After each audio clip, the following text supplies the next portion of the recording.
Hi hello ನಮಸ್ತೆ friends. KGF cinema ಮೂಲಕ ಇಡೀ ಇಂಡಿಯಾ ಮನೆಮಾತಾದ ಯಶ್ರ ಮುಂದಿನ ಸಿನಿಮಾ ಟಾಕ್ಸಿಕ್ ಅನ್ನೋದು ಗೊತ್ತಾಗಿದೆ.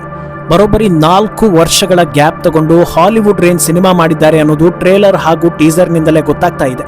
ಆದ್ರೂ ಈ ಸಿನಿಮಾ ರಿಲೀಸ್ ಯಾವಾಗ ಅನ್ನೋದು ಕಳೆದ 2 ವರ್ಷಗಳಿಂದ ಚರ್ಚೆಯಲ್ಲಿತ್ತು.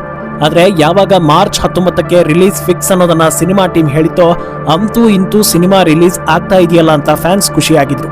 ದಿನಕ್ಕೊಂದು ಅಪ್ಡೇಟ್ ಅನ್ನೋ ಹಾಗೆ ಕ್ಯಾರೆಕ್ಟರ್ಗಳ ರಿವೀಲ್ ಹಾಗೂ ಒಂದು ಹಾಡು ಕೂಡ ರಿಲೀಸ್ ಆಗಿದ್ರಿಂದ ಸಿನಿಮಾ ಬಿಡುಗಡೆ ಹೊತ್ತಲ್ಲಿ ಒಳ್ಳೆ ಹವಾ ಕ್ರಿಯೇಟ್ ಆಗ್ತಾ ಇದೆ ಅನ್ನೋ ರೀತಿ ಚರ್ಚೆ ಆಗ್ತಾ ಇತ್ತು. ಆದ್ರೆ ಈಗ ಸಡನ್ ಆಗಿ ಸಿನಿಮಾ ಡೇಟ್ ಮುಂದಕ್ಕೆ ಹಾಕಲಾಗಿದೆ.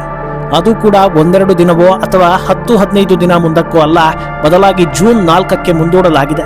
ಮಾರ್ಚ್ 4ರಂದು ಯಶ್ ತಮ್ಮ ಸಿನಿಮಾ ನಿರ್ಮಾಣ ಸಂಸ್ಥೆ ಹಾಗೂ KVN ಪ್ರೊಡಕ್ಷನ್ಸ್ ಪರವಾಗಿ ಪ್ರಕಟಣೆ ಹಂಚಿಕೊಂಡು ಮುಂದೂಡಿಕೆ ಕಾರಣವನ್ನ ವಿವರಿಸಿದ್ದಾರೆ. ಪ್ರಸ್ತುತ ವಿಶ್ವದಲ್ಲಿನ ಅನಿಶ್ಚಿತ ಪರಿಸ್ಥಿತಿ, ವಿಶೇಷವಾಗಿ ಮಧ್ಯಪ್ರಾಚ್ಯದಲ್ಲಿ ನಡೀತಾ ಇರೋ ಘಟನೆಗಳು ವಿಶ್ವದಾದ್ಯಂತ ಹೆಚ್ಚು ಪ್ರೇಕ್ಷಕರನ್ನ ತಲುಪುವ ನಮ್ಮ ಗುರಿಗೆ ಅಡ್ಡಿಯಾಗಿದೆ ಅಂತ ಈ ಪ್ರಕಟಣೆಯಲ್ಲಿ ತಿಳಿಸಲಾಗಿದೆ.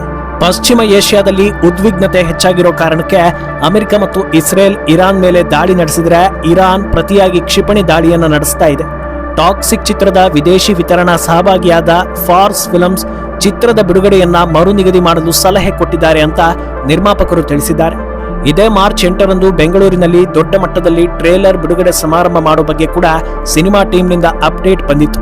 ಆದ್ರೆ ಈಗ ಕಾರ್ಯಕ್ರಮಕ್ಕೆ ಸಿದ್ಧತೆ ನಡೀತಾ ಇದ್ದ ಸಮಯದಲ್ಲೇ ಸಿನಿಮಾ ಪೋಸ್ಟ್ಪೋನ್ ಆಗಿರೋ ಸುದ್ದಿ ಬಂದಿದ್ದು, ಸದ್ಯಕ್ಕಂತೂ ಟಾಕ್ಸಿಕ್ ಬಿಡುಗಡೆ ಆಗಲ್ಲ ಅನ್ನೋದು ಕನ್ಫರ್ಮ್ ಆಗ್ತಾ ಇದೆ.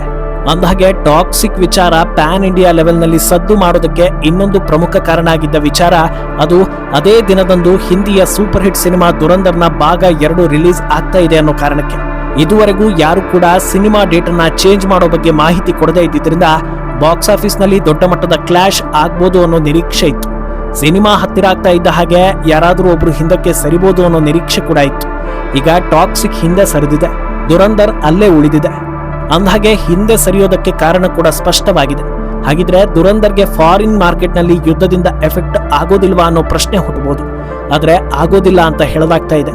ಯಾಕಂದ್ರೆ ಸದ್ಯ ಯುದ್ಧ ನಡೀತಾ ಇರೋದು ಮಧ್ಯಪ್ರಾಚ್ಯ ದೇಶಗಳಲ್ಲಿ. ಸ್ಪೈ ಆಧಾರಿತ ದುರಂದರ್ ಸಿನಿಮಾವನ್ನ ಆಲ್ರೆಡಿ ಮಧ್ಯಪ್ರಾಚ್ಯ ದೇಶಗಳಲ್ಲಿ ಬ್ಯಾನ್ ಮಾಡಿದ್ರು. 2ನೇ ಭಾಗಕ್ಕೂ ಅಲ್ಲಿ ಅವಕಾಶ ಕೊಟ್ಟಿಲ್ಲ. ಹೀಗಾಗಿ ದುರಂದರ್ ಮೇಲೆ ವಾರ್ ಎಫೆಕ್ಟ್ ಆಗೋದಿಲ್ಲ. ಆದ್ರೆ ಟಾಕ್ಸಿಕ್ ಅನ್ನ ಹಾಲಿವುಡ್ ರೇಂಜ್ ನಲ್ಲಿ ಮಾಡಿರೋದೇ ಇಂಟರ್ ನ್ಯಾಷನಲ್ ಸಿನಿಮಾ ಪ್ರೇಕ್ಷಕರನ್ನ ಗಮನದಲ್ಲಿ ಇಟ್ಕೊಂಡು. ಆದ್ರಿಂದ ಪೋಸ್ಟ್ಪೋನ್ ಅನಿವಾರ್ಯ ಎನ್ನಿಸ್ಕೊಳ್ತಾ ಇದೆ. ಇನ್ನು ಇದೇ ಹೊತ್ತಲ್ಲಿ ಟಾಕ್ಸಿಕ್ ಸಿನಿಮಾ ಪ್ರೊಡಕ್ಷನ್ ಸಂಸ್ಥೆ KVN ವಿಚಾರ ಕೂಡ ಸೋಷಿಯಲ್ ಮೀಡಿಯಾದಲ್ಲಿ ಚರ್ಚೆಗೆ ದಾರಿ ಮಾಡಿಕೊಡ್ತಾ ಇದೆ. ದಕ್ಷಿಣ ಭಾರತದಲ್ಲಿ KVN ಅನ್ನೋದು ಬಹುದೊಡ್ಡ ನಿರ್ಮಾಣ ಸಂಸ್ಥೆ ಅಂತ ಗುರುತಿಸಿಕೊಂಡಿದೆ. ಆದ್ರೆ ಅವರ ಪ್ರೊಡಕ್ಷನ್ ನಲ್ಲಿ ಬರ್ತಾ ಇರೋ ಎಲ್ಲಾ ಸಿನಿಮಾಗಳಿಗೂ ಅಡೆತಡೆ ಆಗ್ತಾ ಇದೆ. ಒಂದು ಕಡೆ ಈಗ ಟಾಕ್ಸಿಕ್ ಮುಂದಕ್ಕೆ ಹೋಯ್ತು, ಇನ್ನೊಂದು ಕಡೆ ತಮಿಳುನಾಟ ವಿಜಯ್ರ ಕೊನೆಯ ಚಿತ್ರ ಜನನಾಯಕನ್ ಕೂಡ ನಿಗದಿತ ದಿನಾಂಕಕ್ಕೆ ರಿಲೀಸ್ ಆಗದೆ ಪೋಸ್ಟ್ಪೋನ್ ಆಯ್ತು. ಇನ್ನು ಧ್ರುವ ಸರ್ಜಾ ನಟನೆಯ ಪ್ರೇಮ್ ನಿರ್ದೇಶನದ ಬಹುತಾರಾಗಣದ ಪ್ಯಾನ್ ಇಂಡಿಯಾ ಸಿನಿಮಾ KD ಬಗ್ಗೆ ಕೂಡ ಯಾವುದೇ ಅಪ್ಡೇಟ್ಸ್ ಬರ್ತಾ ಇಲ್ಲ. ಆದ್ರಿಂದ ಸೋಷಿಯಲ್ ಮೀಡಿಯಾದಲ್ಲಿ ಜನರು KVN ಸಂಸ್ಥೆ ಹೋಮ ಮಾಡಿಸೋದೇ ಒಳ್ಳೇದು ಅಂತ ಕಾಲೆಳಿತಾ ಇದ್ದಾರೆ. ಈ ಸ್ಟೋರಿ ಬಗ್ಗೆ ನಿಮ್ಮ ಅನಿಸಿಕೆಯನ್ನ ಕಮೆಂಟ್ ನಲ್ಲಿ ಹೇಳಿ.